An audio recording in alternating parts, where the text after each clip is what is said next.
अस्सलाम वालेकुम। बिस्मिल्लाहिर्रहमानिर्रहीम। अस्सलाम वालेकुम। आज जो टॉपिक नंबर 3 है जी।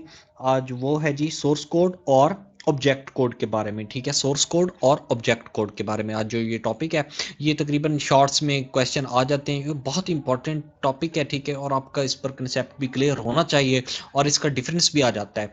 और इसको आपने ऐसे करना है जैसे मैंने नीचे लिख कर दिया हुआ है। चाहे डेफिनेशन पूछ ली, डेफिनेशन पूछे तो आपने सोर्स कोड लिख देना है, और डेफिनेशन ऑब्जेक्ट कोड की पूछे तो आपने ऑब्जेक्ट कोड की डेफिनेशन कर। अगर वो डिफरेंस कहता है ये लिखकर नीचे ये ग्राफ है जी, इसे आप शेप कह लें, ठीक है, वो आपने ड्रा करना नहीं। बिल्कुल इजी है। तो चलते हैं अपने हम टॉपिक की तरफ। ठीक है, लेट्स सी, देखते हैं।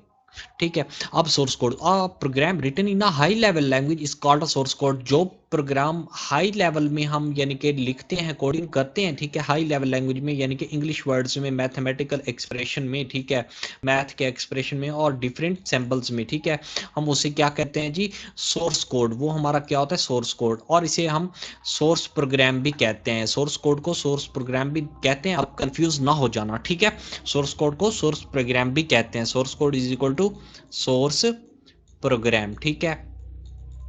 अब पॉइंट नंबर 1 हो गया, ठीक है। पॉइंट नंबर 2 है जी, computer can not understand source code directly, क्योंकि ये हाई लेवल लैंग्वेज होता है, ठीक है। आपको पता है मशीन की लैंग्वेज तो 0 एंड 1 की फॉर्म में होती है, जस्ट 0 एंड 1 की फॉर्म में होती है। तो वो उसे मशीन, ये तो हाई लेवल लैंग्वेज में तो इंग्लिश वर्ड्स होते हैं, मैथमेटिकल एक्सप्रेशन होती हैं और दीगर कुछ सैम्पल्स होते हैं, ठीक है। तो इसे वो डायरेक्टली अंडरस्टैंड नहीं कर सकता। Source code is easy to understand, ठीक है। Source code is easy to modify, यानी कि हम इसे आसानी से समझ भी सकते हैं, और इसे मॉडिफाई यानी कि कोई चेंजिंग, अपडेट, कोई डिलीशन करनी हो, ठीक है, वो सारा कुछ हम कर सकते हैं। ऑब्जेक्ट कोड को हम जी ऑब्जेक्ट प्रोग्राम भी कहते हैं, ऑब्जेक्ट प्रोग्राम भी कहते हैं, ठीक है। राइटिंग थोड़ी अच्छी नहीं है, वैसे थोड़ी बेस्ट है, लेकिन ऐसे यूज करने से बहुत डिफिकल्ट होती है, ठीक है, सॉरी इसके लिए। प्रोग्राम, अच्छा, इसका पहला पॉइंट है जी, program written in low level language is called object code, ठीक है। जो प्रोग्राम लो लेवल यानी कि जो मशीन का कोड होता है, मशीन के पास होता है 0 एंड 1 की फॉर्म में, उसे हम क्या कहते हैं, object code.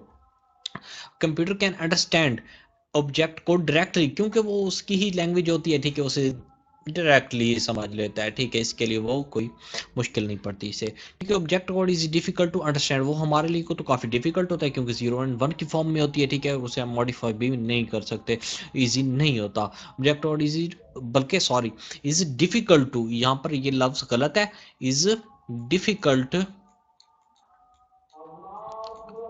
Difficult to modify, ठीक है। अब आ जाते हैं, इसके एग्जांपल दे देता हूँ, ठीक है। सबसे पहले जो हम कोडिंग करते हैं ना, ठीक है, वो होती है हाई लेवल लैंग्वेज में, क्योंकि वो हमारी लैंग्वेज है, हमें समझ आती है, ठीक है, हाई लेवल लैंग्वेज में, ठीक है। अब इसको फिर जो ट्रांसलेटर होता है, जो सेंटर में बंदा बैठा होता है, ठीक है, वो इसे कन्वर्ट करके देता है मशीन लैंग्वेज में, तो वो बन जाता है ऑब्जेक्ट कोड, यानी कि सोर्स कोड से कंपाइलर के पास जाती है, कंपाइलर उसे ऑब्जेक्ट कोड में तब्दील कर देता है। थैंक यू, आज का लेक्चर खत्म हुआ। अल्लाह हाफिज़, अपनी हिफाजत कीजिए, ठीक है, और बड़ों का अदब कीजिए। कीप स्माइल, कीप शाइनिंग, ठीक है। अल्लाह आपकी हिफाजत करे, अल्लाह आप सबको कामयाब करे, अल्लाह हम सबको कामयाब करे। अल्लाह हाफिज़।